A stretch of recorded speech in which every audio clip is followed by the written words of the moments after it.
topic because our food supply today is huge. I mean, you go into a grocery store, the number of different foods that are there is just mind-boggling. But the reason that it is possible to do that is because of the variety of additives that are available to flavor it, preserve it, color it, etc. So there are whole classes of food additives, and some, of course, are more important than others. Preservatives. Often in the popular press, these are denigrated. But preservatives are very important because we don't want bacteria in our food. We don't want fungus in our food. Now, emulsifiers, these are chemicals that prevent oil and water from separating. So if you're looking at a salad dressing, right, you want it to be consistent and homogeneous.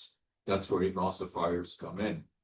And then you have things like flavor enhancers, that's the monosodium glutamate, obviously colorings, which are the most controversial ones, because let's face it, colors are just cosmetic, right? You don't really need them. And very often they are put in foods that are not nutritionally very good. So yeah, I'm not a big fan of food colors. And then, of course, you have the sweeteners and numerous different kinds of additives. It's a whole world. And there are companies, giant companies that produce these things. But if we go back historically, it's always interesting, to see how we've come to the stage where we are today.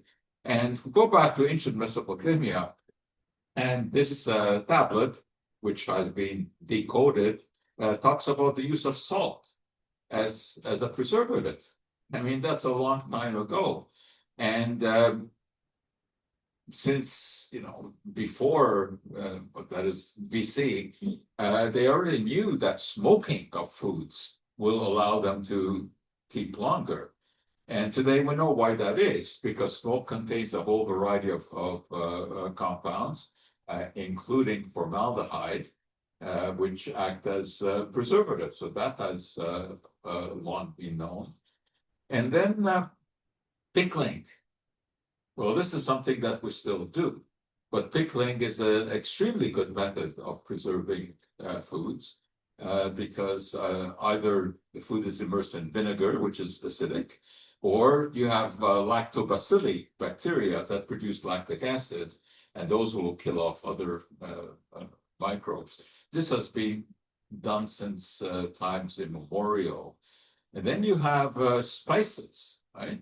And numerous spices are used today and have been used historically. They do more than just flavor food. They also contain a large variety of substances that have preservative value. Now, all of this, of course, was discovered accidentally back in yesteryear. And spices today still are a huge item. It's huge business. The sugar content of honey was known to also be preservative because honey, if you soak something in honey, it will remove moisture from whatever food you're putting in there. And bacteria require moisture. So that's why honey is a preservative. In fact, Admiral Nelson, after he was killed in the Battle of Trafalgar, was brought back to England in a barrel of honey as a preservative. But long before that, they knew about the preservative action of honey. And then, of course, there was fermentation. Fermentation is the reliance on bacteria and yeasts to produce compounds that have a preservative effect. Usually what they produce is lactic acid, which has very high preservative properties. So if you look back historically at all of the fermented foods, I mean, obviously alcohol is the classic example. You take sugar and you combine it with yeast and you get alcohol. Now, how that was originally discovered, of course, was accidental. But today, all of these fermentation processes are well understood. Natron, which is sodium carbonate, is one of the oldest preservatives, and it was used by the ancient Egyptians because there's a lot of this available in Egypt. And the natron was used to preserve dead people. The mummification process, which of course is a preservative process, involved the use of natron. The bodies would be rubbed with the natron. It would remove moisture from the body, and then they would wrap it in linen so that insects and other critters could not get at the body. So the oldest food additives, which we have just gone through, were these: salt and vinegar, honey, smoking process, and spices, natron, bacterial cultures. So, the ancients were pretty smart in being able to put these substances to use. However, as time went on, there were some other additives that started to be used, which turned out to be quite questionable. And humans, being human, will try to make money. And very often that leads to fraud. And by the Middle Ages, there was a significant amount of that going on, which we refer to as food adulteration. And as you can see, there were all kinds of scares in the 16th and 17th century, when people already realized that sometimes food could be quite deadly. And it was a chemist by the name of Friedrich Acum, who was German, but he moved to England, who was really the first one to tackle the problem of food adulteration. He realized that there were some mischievous things that were being done to the food supply in order to try to save some money. And he wrote a fascinating book, and here it is: Culinary Poisons, the Adulteration of Food. And as you know, today you can go into a bookstore and you'll see all kinds of books about the dangers in our food supply and what you should not eat. But this was a long time ago, and he was already aware of the problems in the food supply. For example, plaster of Paris was very often used to extend flour. It would be mixed in with flour because it was cheaper than flour. And sometimes arsenic would be used in nefarious ways, as I'll show you in a moment. So as you can see, there were already depictions of sort of death being in the food supply. And some of that was real. There was real concern. For example, arsenic was used to preserve meat. Why? Because arsenic is highly toxic, and it's toxic not only to humans, it's also toxic to bacteria, it's also toxic to rodents. So putting arsenic on meat would preserve the meat, but it would not do much for preserving the life of the person who ate the meat. But of course, by that time, a long time had passed, and the butchers didn't care about what would happen. Copper salts were used to color food. Peas, for example, which would sometimes be anemic looking, or pickles anemic looking, you put in some copper salts in there, and copper turns them to greenish blue. Copper also is potentially toxic. It's not as bad as arsenic, but it can cause a disease known as Wilson's disease, which is a high concentration of copper in the blood. And then I mentioned the plaster of Paris, which is calcium sulfate. The reason it's called plaster of Paris is because it was first mined in a suburb of Paris. And this is the stuff that is classically used to make drywall. And it's a pretty innocuous substance. You're not going to be poisoned by plaster of Paris. But because it looks just like flour, and it's much cheaper than flour, it was mixed in with the flour. So this is a classic example of food adulteration.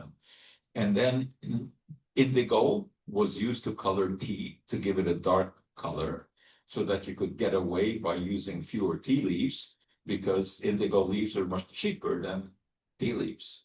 So this was going on in the 1700s, 1800s. And yet today people look back on the so-called good old days, right? Well, those good old days were actually quite terrible. It's just that in people's romanticized minds, those were the good old days. You know, just like Kennedy's absolutely stupid comment about making America healthy again, with, you know, conjuring up this picture of at some time America was healthier. I mean, this is absolute nonsense. When was America healthier? When people were dying of polio? You know, President Roosevelt had polio. When food poisoning was a regular thing. When people were dying of measles because it was pre-vaccination days. That's when America was healthier, with the average life expectancy was 50. I mean, so, you know, this imbecile telling those kind of stories is they're really frightening. Anyway, so no, there were no thing of good old days, except in your romanticized imagination. But things started to turn in the late 1800s when Dr. Harvey Wiley, who had been a professor of chemistry at Purdue University, was appointed chief of the Bureau of Chemistry, which was the forerunner of the FDA in the US.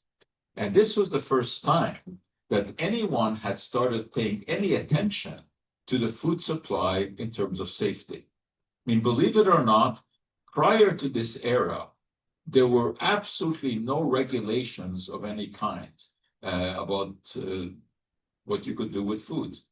You could just sell anything that you wanted to sell. But Wiley decided that, you know, this wasn't the right approach. And he started to investigate some of the foods that were on the market scientifically. And he did this in a fascinating way by enlisting young men who came to be called the Poison Squad.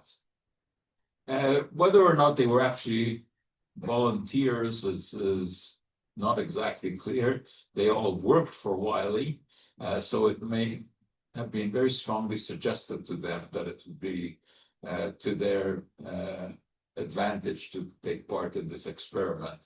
What was the experiment? They would have all their meals together at what was called the hygienic table. But each of the foods would have mixed in some additive that Wiley thought was questionable. The food, however, was prepared by a chef, a well-known chef. And that was the attraction for these men, that they would be served delicious meals, but those meals would have incorporated in it certain substances. And the substances that would be put in there were the ones that Wiley thought were questionable, because these were being added to food at that time, because all of these served as preservatives. And that was the real issue back in those days for food manufacturers. They obviously wanted to preserve foods as long as possible. This was in days before refrigeration. So, of course, they resorted to all kinds of chemicals to try to keep the food as long as possible. And these were the substances that were used. And Wiley was suspicious of these because, of course, no testing had been done. So these were just randomly added to the food and whatever amount the producer thought should be done.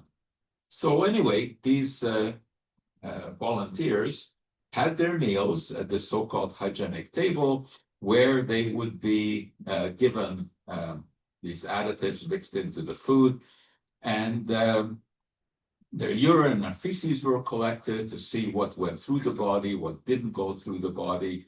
And the dosages varied because different companies were putting different amounts of these chemicals into the food.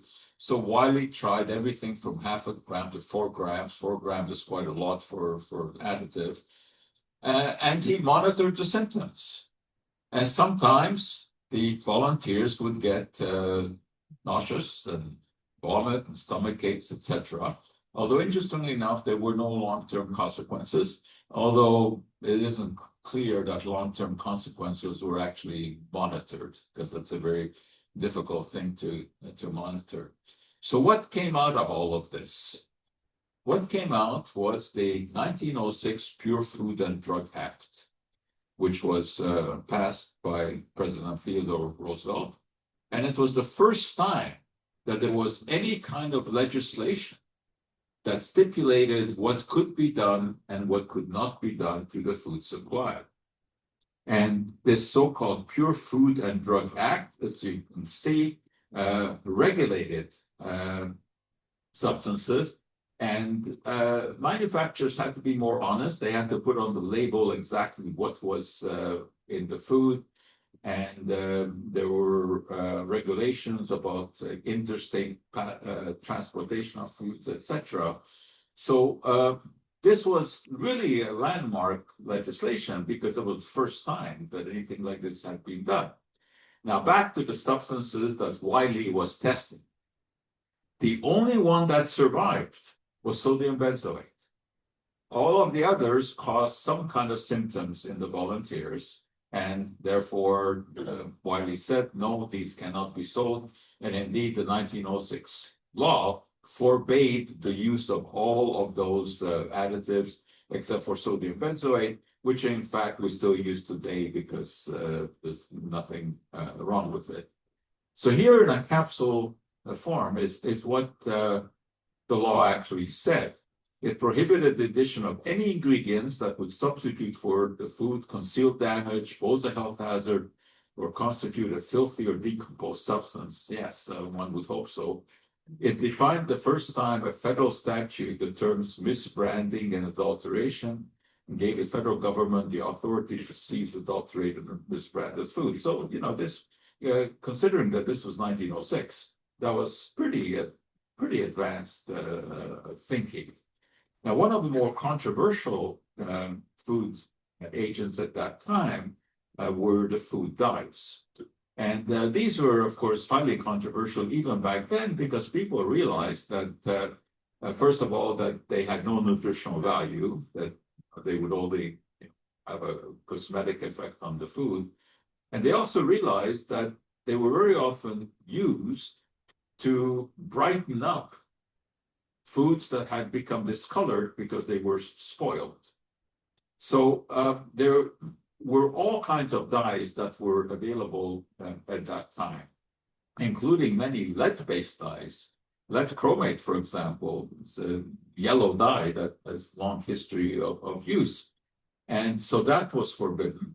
But there were a lot of dyes that passed muster, and those became what we still refer to as the FDSC dyes, the food, drug, and cosmetic dyes. And one of those that was allowed at that time, because it did pass muster, was red dye number 3, which just recently was removed from the market in the US, although not in Canada. The legislation was even strengthened in 1938 by the other President Roosevelt, Franklin Delano Roosevelt, who, as I mentioned, suffered from polio, although interestingly enough, the country did not know that because the ailments of the presidents were not revealed at that time. And you never saw pictures of him with his crutches or with the leg supports. He would always be sitting in the pictures or standing behind the dais, which he was able to do because of the braces that he had on his legs. But in those days, it was just, not the thing to reveal any kind of presidential ailment. And of course, that changed dramatically by 1960 when President Kennedy was sneaking Marilyn Monroe into the White House, and then there were leaks to the press about that.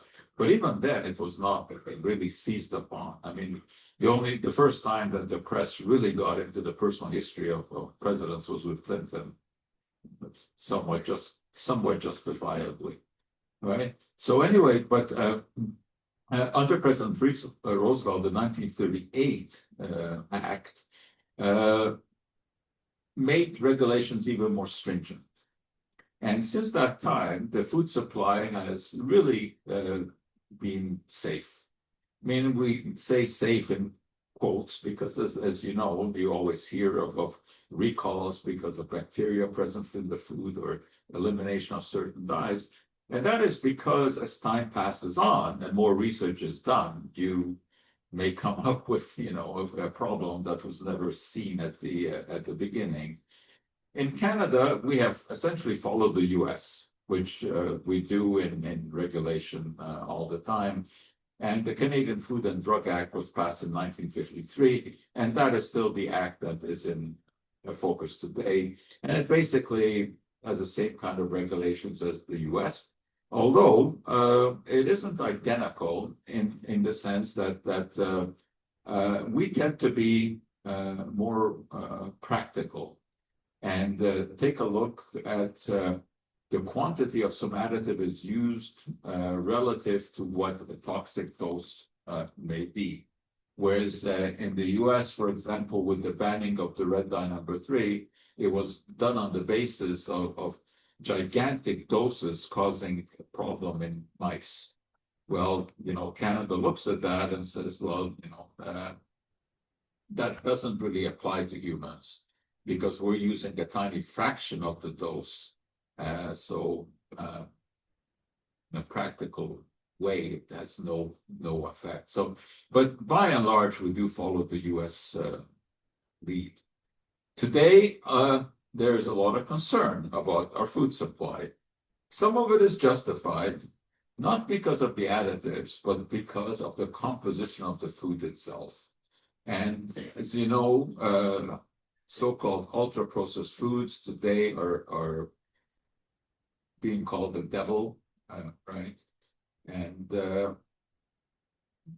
virtually every day there's some article that comes out in newspaper or magazine or on the internet about the horrific consequences of eating ultra-processed foods. Although it's very difficult to define, what ultra-processed food is, because there are some foods that by definition would be ultra-processed that I don't see anything wrong with. I mean, a classic example would be Fiber One cereal. Okay, well, I mean, that would be classified as an ultra-processed foods because obviously to make those little sticks, it takes a lot of processing. And when you look, though, at the nutritional qualities of it, you see that it is high in protein, it has good fiber content, it has vitamins and minerals, and nothing wrong with it.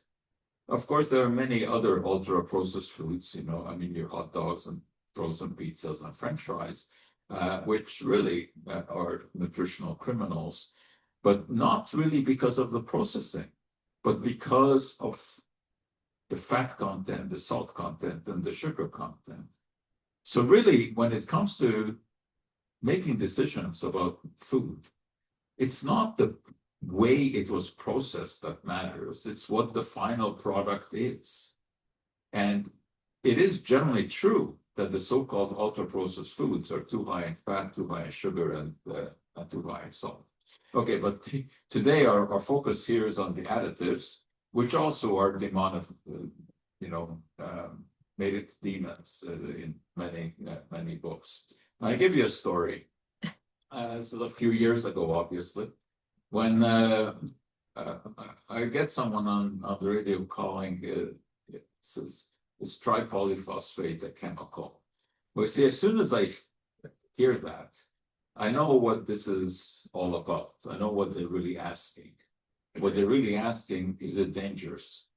Because to so many people, the word chemical is synonymous with poison or toxin.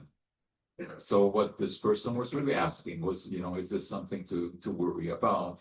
And why were they asking? Because they had come across it on a cleaning agent, which actually happens to be a pretty good cleaning agent, this Plus. And they looked at the label here and they saw sodium tripolyphosphate, which is a multisyllabic term. And people these days are very suspicious of anything that sounds like a chemical expression. So she wanted to know if this was a chemical. So of course I go into my usual song and dance. Everything in the world is made of chemicals.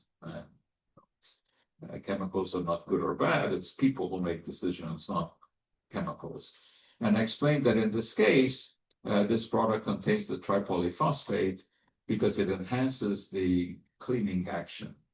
The tripolyphosphate ties up minerals in the water, which would otherwise interfere with the action of this detergent.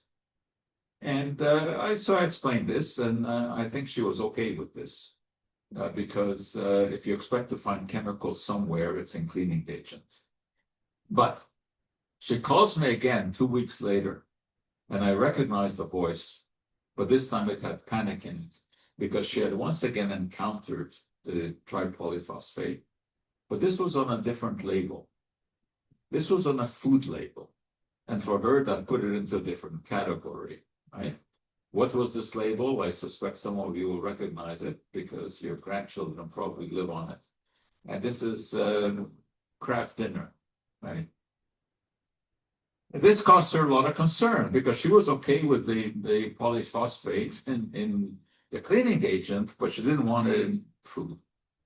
So she says to me, and I remember this so well, because it's kind of, it sticks in your mind. She says to me, I give my son Kraft Dinner every day, which apparently was not a problem. When it says, what is a cleaning agent doing in there? So is it because, they discovered that eating Kraft Dinner is such a messy business and they have found a way to clean the kid from the inside out? So I said, no, that's not what this is. The polyphosphate is actually a multi-talented chemical. In the cleaning agent, it ties up minerals in the water, but here it serves a different purpose. It allows the macaroni to absorb moisture more quickly. So as I told her, look, it's in there so that you can deliver that Kraft Dinner to your son, who is apparently enamored of it, and you can deliver it to him very quickly when he clamors for it. And I said, look, you really don't have to worry about the phosphate because we consume phosphates naturally. Anytime that you eat a piece of meat, it is laden with phosphates because every molecule of DNA is full of phosphate. So phosphate is naturally occurring substance in our body. But then he says, well, what about, what they say in this book? And she gave me a reference, Ruth Winter. I don't know Ruth Winter, but she has no business writing such a book. How do I dare say that? Why am I not worried about libel? First of all, we're not in the US. Second, I think we could be quite confident that she's not in this room.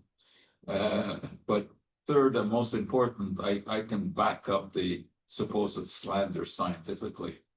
Because if my phosphate-fearing friend had looked up in this book, which he apparently had, there is phosphate in shampoos, cuticle softeners, bubble baths, bath salts.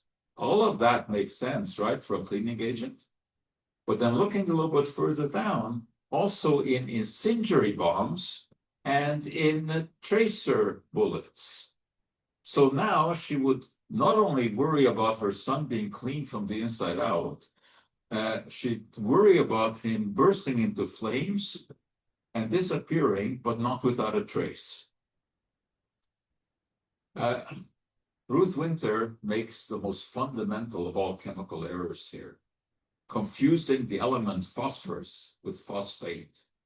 Phosphorus indeed can be a nasty substance. It can burst into flames, and it is true that it has been used in tracer bullets.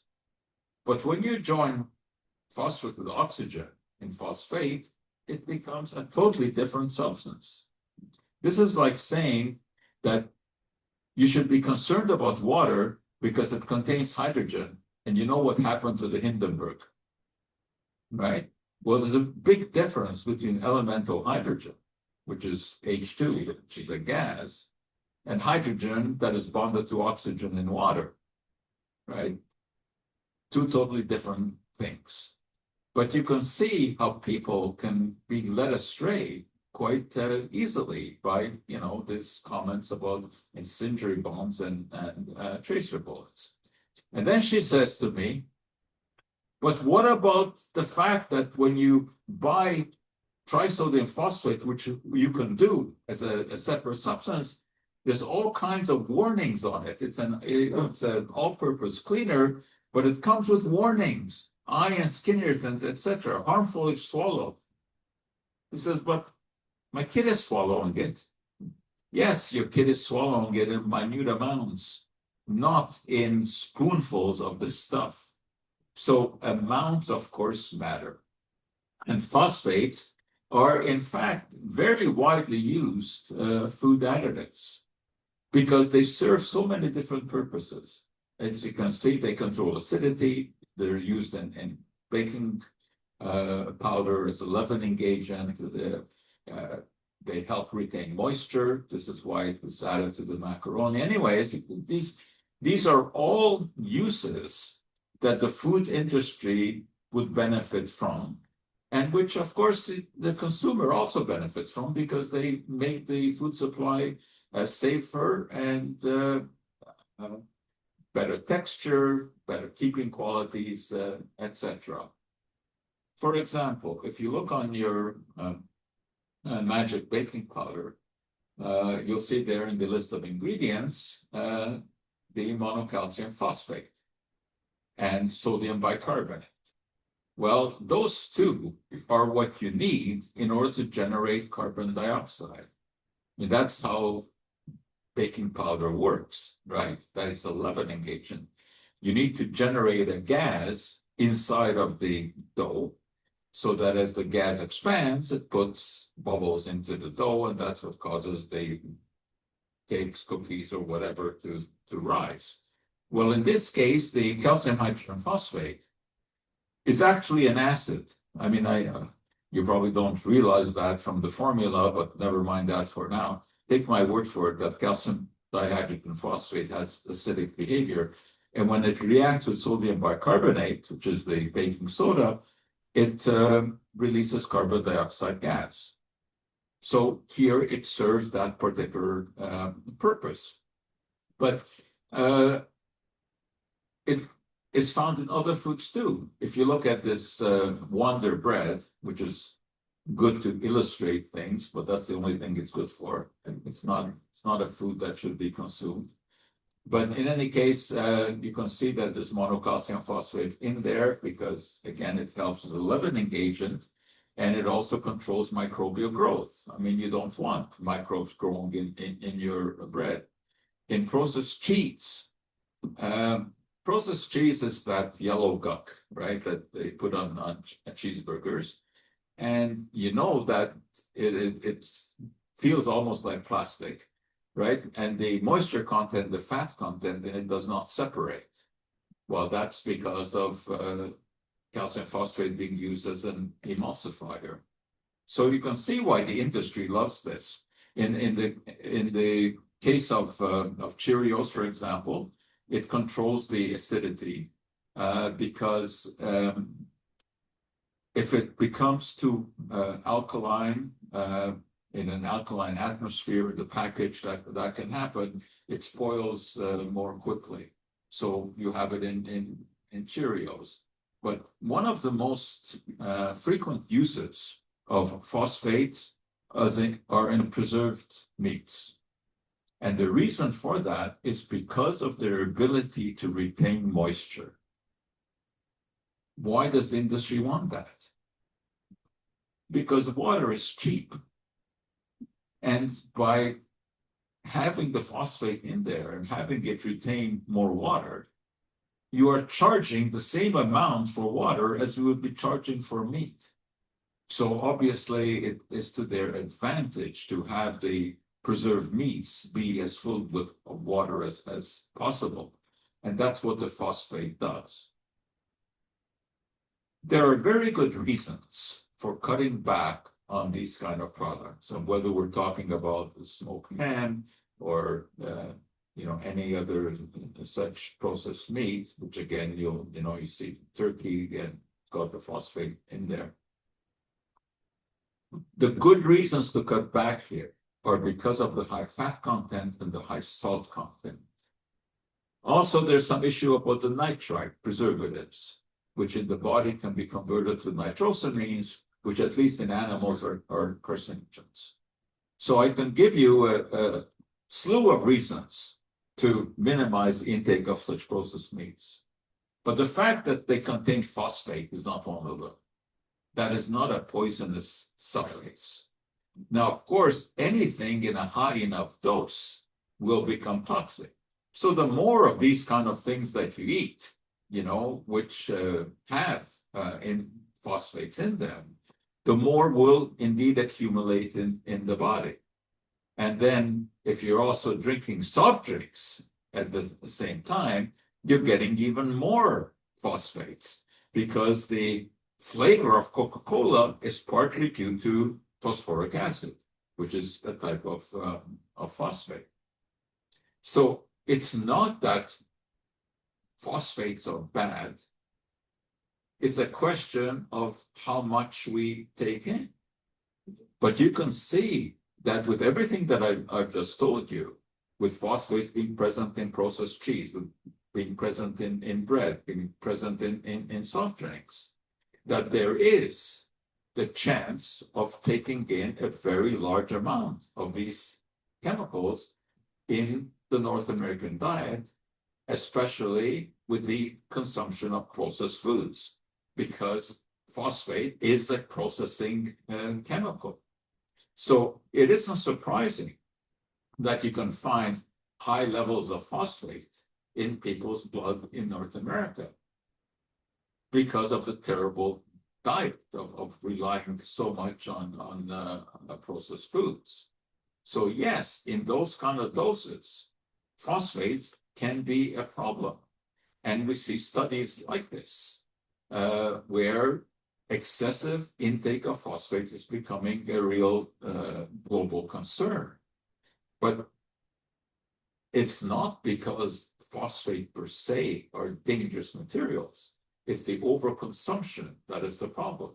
Because if you do overconsume, it puts a burden on the kidneys. And the kidneys cannot excrete all of the phosphorus.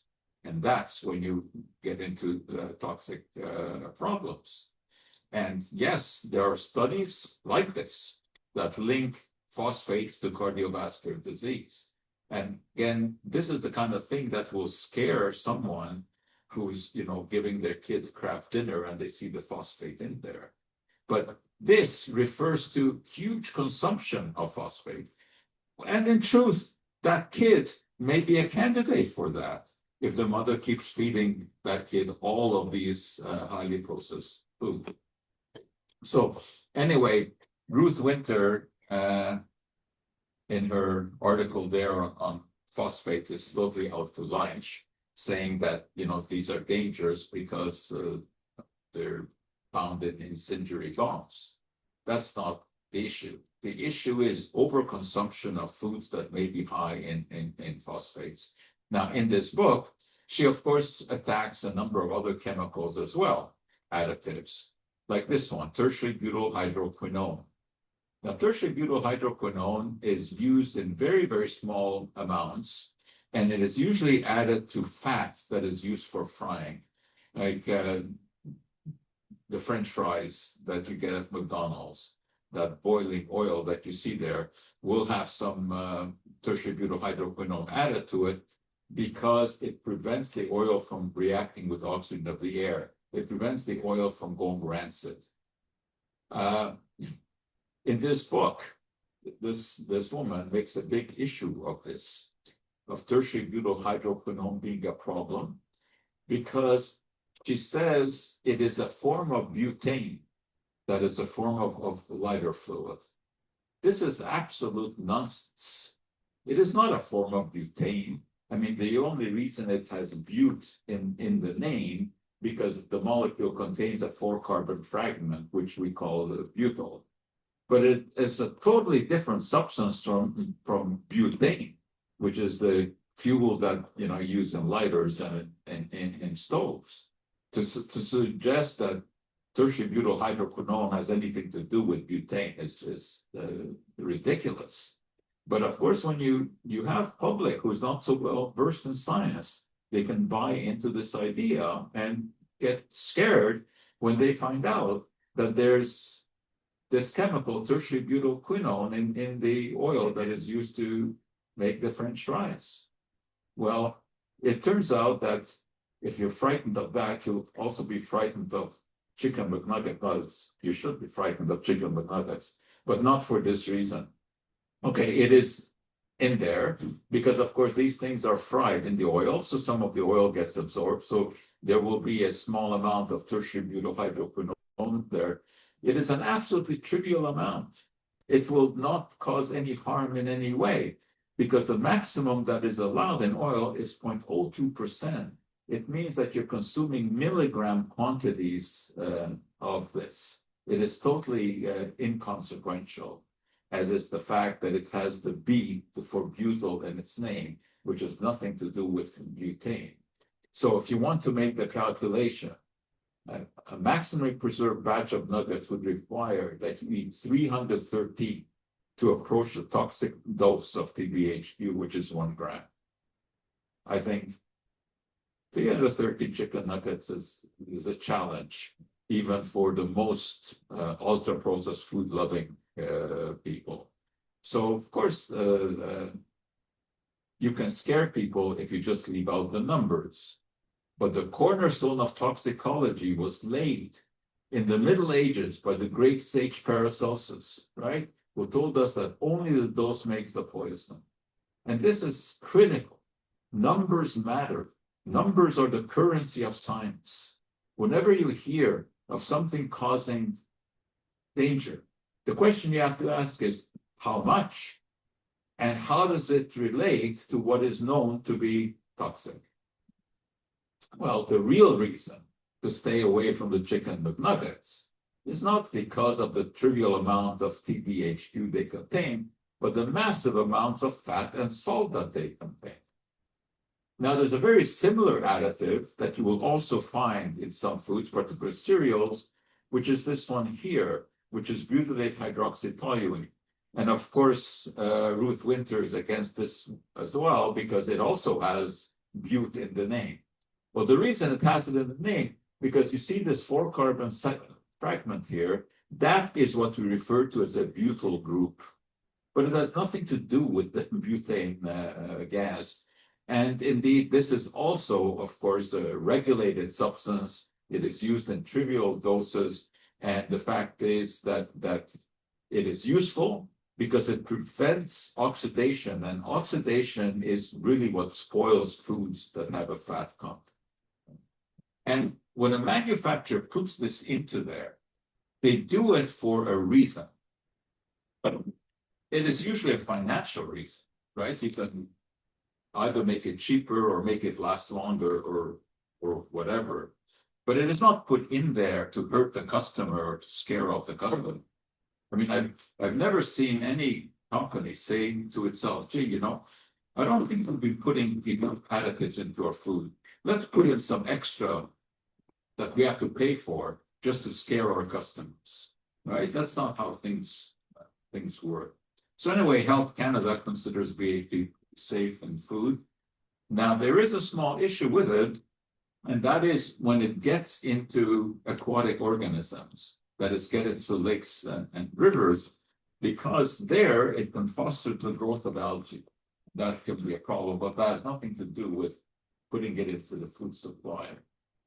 Now, there's another chemical that has been attacked, which you'll also find in chicken McNuggets, and that is dimethylpolysiloxane. Now, dimethylpolysiloxane is a very interesting chemical, and again, you can scare people about it, and they do that. Joseph Mercola is the most infamous spreader of misinformation on the internet. And in this particular case, he makes a big deal about what is in fast food, and in this case, talking about chicken McNugget, and inferring that really it's not made from chicken. And ingesting 5 grams of this polysiloxane which is what he's attacking here, would require eating 1,500 nuggets. I mean, of course, it's total nonsense. Now, why is it that you can so easily frighten people with this? Because this cote-saint-luc is the same substance that is used to make silly putty. That's what silly putty is. So, of course, people don't like the idea that they're eating silly putty when they're eating the chicken McNuggets. Well, of course, you're not really eating silly putty. You're eating a small dose of the same substance that is used to make the silly putty. And the truth is that you could eat silly putty and nothing would happen to you, right? Not that we're encouraging this, but it is totally safe substance. It is also what you will find in many of these anti-gas remedies because it absorbs gas in the stomach. So it is given to people who tend to be overly flatulent. And there's no toxic problem here whatsoever. But again, you can scare people away from using this too by telling them that they're consuming silly putty. So I had to write an article about this, and this goes back to 2011 when this was a big story.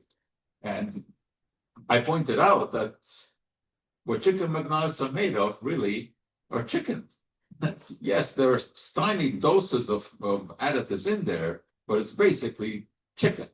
It's chicken that is full of fat and full of salt, all of that. So it's not something that, you know, one would recommend to frequently eat. But nothing wrong with it. It is chicken. And when I wrote that, and I pointed out, you know, that what you should really be worried about is the sodium content, the fat content, and those are really excessive. I got letters and emails with language that I can't even repeat here, you know, questioning the marital status of my parents, because I was promoting the fact that chicken McNuggets were not created by the devil and were not poisonous.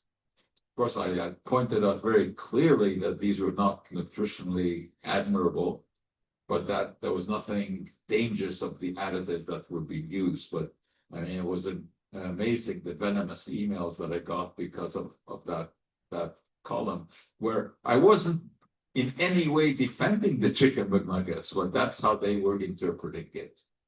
Well, I'll finish off with one final interesting story about food additives and about Jamie Oliver. Jamie Oliver is a British chef who really doesn't have any scientific training, but pontificates on all kinds of scientific issues, especially on not using any kind of additives in cooking.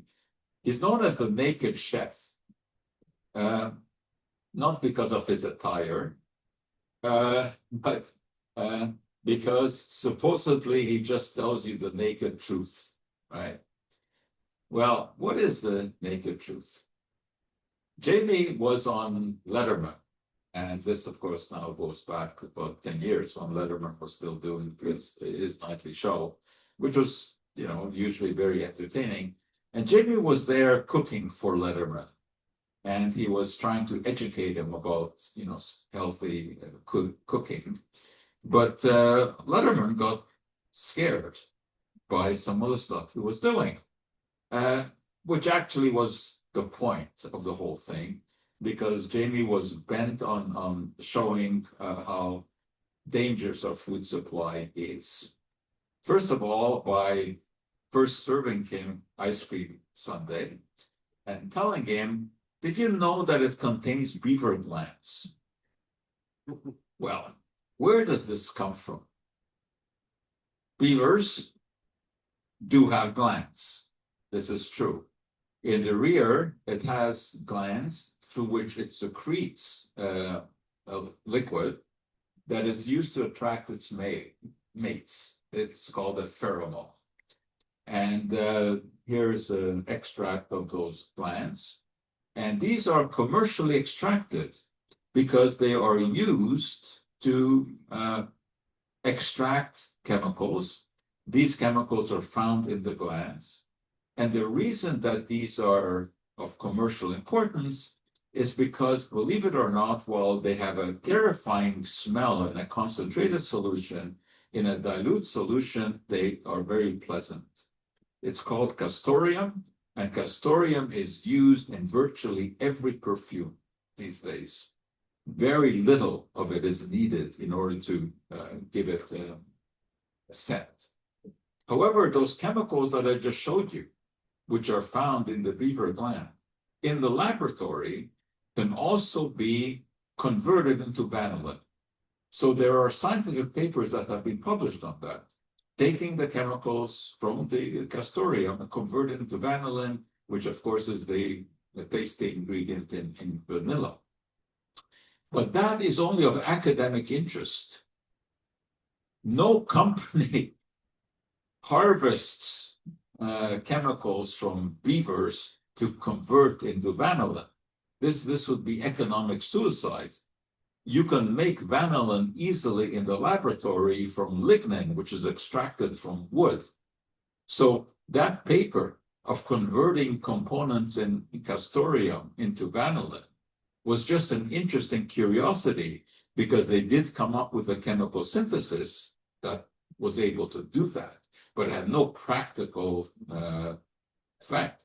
There is no beaver gland in ice cream. It's just absurd. But even if there were, that would still be a so what? You know, why would you worry about eating the rear of a beaver? I mean, people don't worry about eating the rear end of a cow. They just call it steak, right? So there is no beaver anything in ice cream. But you can see how you can twist the story, right? By just, you know, using the right terms and leaving out some stuff. So, and then he went on, not only is there beaver gland in your ice cream, there's also, believe it or not, some shellac in there. Well, this also horrified Letterman. Why? Because shellac, what is it? Well, shellac can be used on candies, and it's used on the little bits of candy that atop the ice cream sundae, because it gives it a nice shine. Well, why would people be concerned about this? Because their only knowledge about shellac is that it is the stuff that you use on furniture, right? That makes it shiny. Well, what is shellac? Where does it come from? It is produced by an insect. Here is the insect, and believe it or not, it spends its whole life attached to a tree. They grow in India mostly. And it sucks in the juice of the tree. That's what it uses for nutrition. But it also poops. And if you collect that, you have shellac. So that's what it is, right? There's nothing wrong with it. Shellac is an approved food additive. Now, why do they use it? Because it makes the candy look shiny, etc. I mean, that's not, you know, particularly needed. But nevertheless, there's nothing toxic about shellac. However, this is how Jamie twists that story about insects being present in the ice cream. So he does a demonstration with an insect. He did this on Letterman, but even worse than that, he did it in a school, because he goes into schools to show kids what they should be eating. And he did the same thing here. And he takes these insects and he throws them into a bowl of ice cream, tells the kids, see, this is what is really in there when you're putting those candy, whatever you call them, what do you call them? Sprinkles. When you're putting those sprinkles on top of the ice cream. This is, of course, nonsense. Those insects have nothing to do with the insects that produce shellac. And then, as a finale, he throws in some hair. And he says, that's in your ice cream too. Well, where does this idea come from? Hair is made of a protein called keratin. Proteins are made of chains of amino acids. One of those amino acids is cysteine. You can decompose hair or feathers and isolate all the amino acids, including cysteine. And cysteine has commercial use. it is used to condition dough. And since this ice cream that he was concocting was had some dough in it, he was talking about how the cysteine is used to condition the dough in the ice cream, and it becomes part of this whole mess. Again, this is a total misrepresentation. Yes, you can get cysteine from hair, but once you break down the keratin in hair and you have purified cysteine, it has nothing to do with the hair anymore. And cysteine is a widely used chemical in the baking industry because it gives texture to the dough and allows it to rise better. So this business of throwing hair into the ice cream and throwing bugs into the ice cream and the beaver glands and telling kids that this is what they're eating, this is just crazy, right? Yes, the cysteine is in there, but no one is putting hair into there. You could also make it from duck feathers, or anything that contains keratin. And indeed, you can go into the health food store and buy cysteine as a supplement because it's an antioxidant. Of course, that never gets mentioned. Only the fact that putting hair into the ice cream. So here was Jamie giving a lecture in a school where he was putting all of these things into the ice cream. And, he had a poor student volunteer come up and mix it all together. And then, of course, he asked him, would you like to eat that? Well, of course, the kid was absolutely horrified. Obviously, no one would want to eat that. And then he would go on and he would just eat human hair, duck feathers, crushed up bugs. Well, of course not. This is all nonsense. But you can see how easy it is to scare people by just using words in an inappropriate way and using them out of context.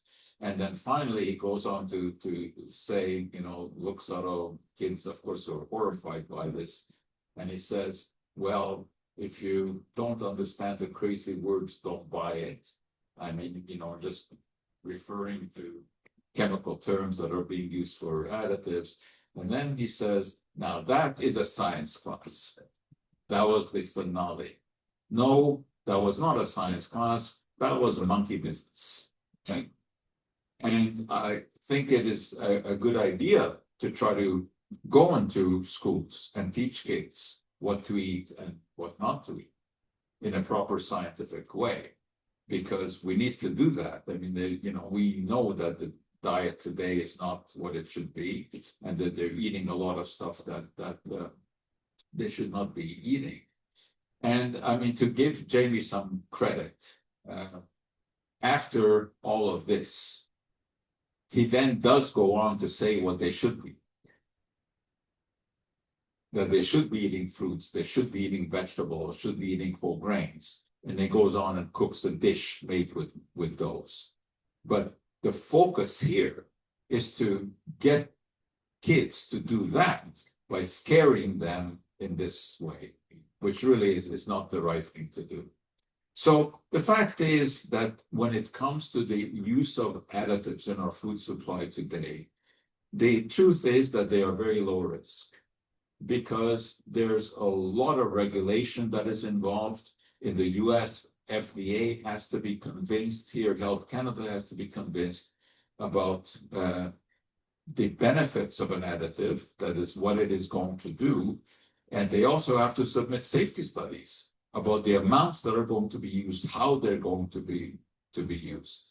So I think all of this attention of vilifying additives, which we're seeing a lot today, is going in the wrong direction, because there's much wrong with our food supply today, with people consuming too many ultra-processed foods, eating too much fat, too much sugar, too much salt.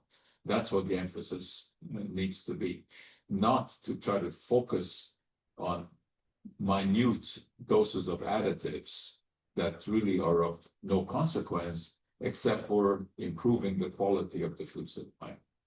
So that's our story for today. I think we may have a couple of minutes for questions. Yeah.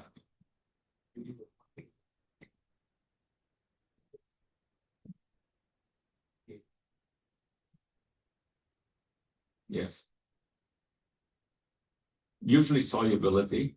Some of the phosphates are more soluble than others, so depending on the kind of product that you want to put it into. It will also determine the texture, but it has nothing to do with the phosphate part of it, okay, in terms of safety or nutrition. It's texture and solubility that determined by the counter ion. Yeah.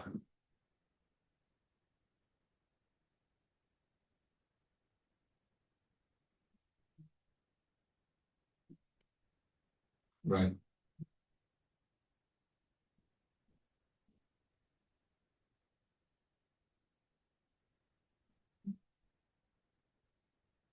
Well, the trouble is that in the US, the lobbies are very strong, the food lobbies, okay?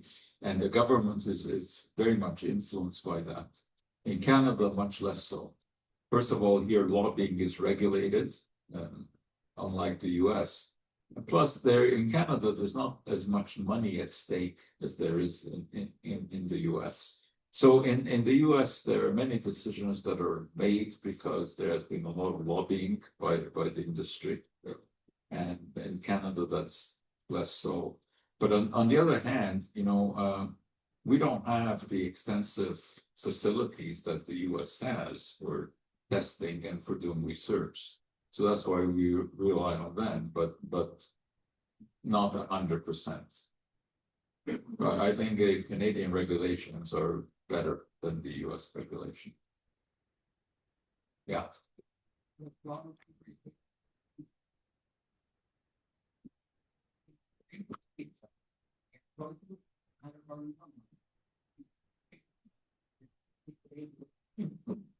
Well, I didn't get the beginning of your question.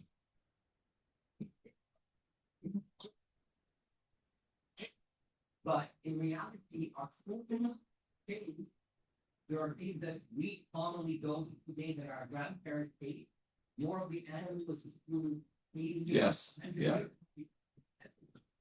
And maybe other cultures, some of these things really people consider so weird. Well, yeah, the issue is that there are a lot of food producers, of course, which understandably are solely motivated by profit. How do you make profit? By giving people things that taste good, right? And it is salt and fat and sugar that make foods taste good. So that's the problem that we face. If you look at the Mediterranean diet, right, which is widely regarded as the kind of diet that we should be following, it's very different from what we eat because they don't have these processed foods. I mean, they don't eat hot dogs, they don't eat frozen pizzas, and if they eat pizza, they make it from scratch. So our palate really has been influenced by the food industry, and not necessarily in a positive way. Yeah.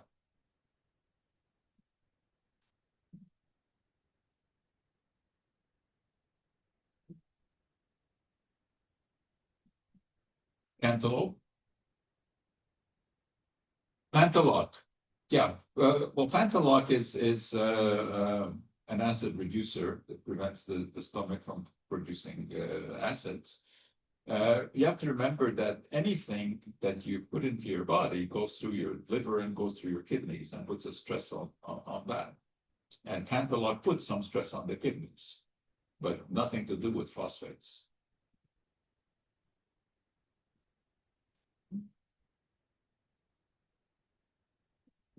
Smoking is not good. Smoke contains a large variety of compounds which are carcinogenic. Now, by that, what we mean is that when you feed them in high doses to animals, they do develop cancer. That doesn't necessarily mean that humans in small doses are exposed to the same thing. But as a general rule, you don't want to be consuming substances that are known to cause cancer in animals. It doesn't mean that you can't eat the occasional smoked meat sandwich, but it's not something that should be a regular feature of the diet. especially because it's not only the smoke that's the problem there, it's full of fat and it's also full of salt. Yeah, and unfortunately, it's also full of flavor, right? And the truth is that while people talk health, they eat taste. So, you can tell people don't eat these fat, salty things, but, it goes in one ear, the other, because it pleases the palate. And that's what matters. Yeah.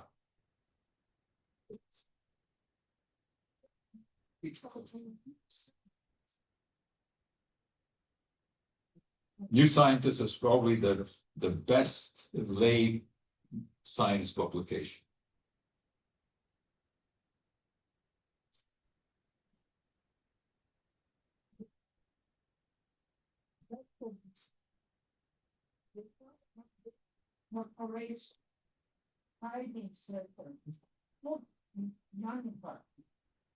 They are manipulating, they are hiding information from the consumers.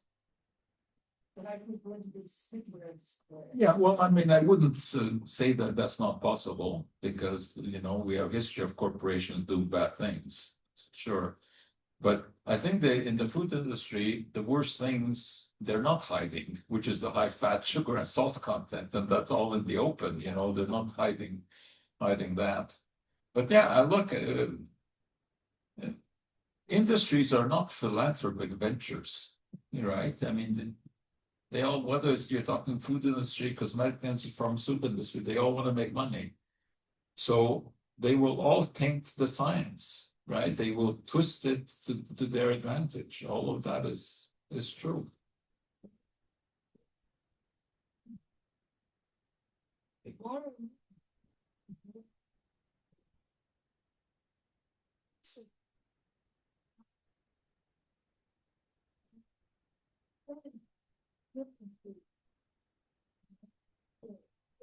Absolutely. Government funding is becoming harder and harder to get. So many researchers are now turning to funding from vested interests. Now, that doesn't necessarily mean that the research that they produce is tainted. Because, I mean, let's face it, if you're going to do some research on some specific food additive, where are you going to go for funding if it's not available from government? I mean, are you going to go to a light bulb manufacturer? No, you're going to go to some company that may have some interest in that. But just because you've been funded doesn't mean that the data that you produce is not good, because it still undergoes peer review. What I'm much more concerned about is the data that may never see the light of day because it doesn't agree with what the funding agency would like.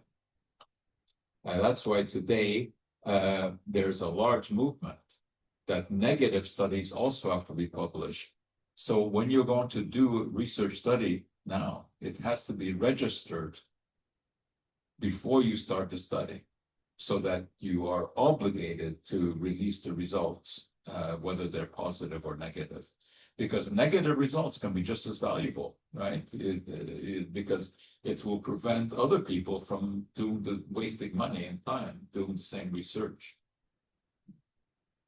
All right, we'll see you in the new year.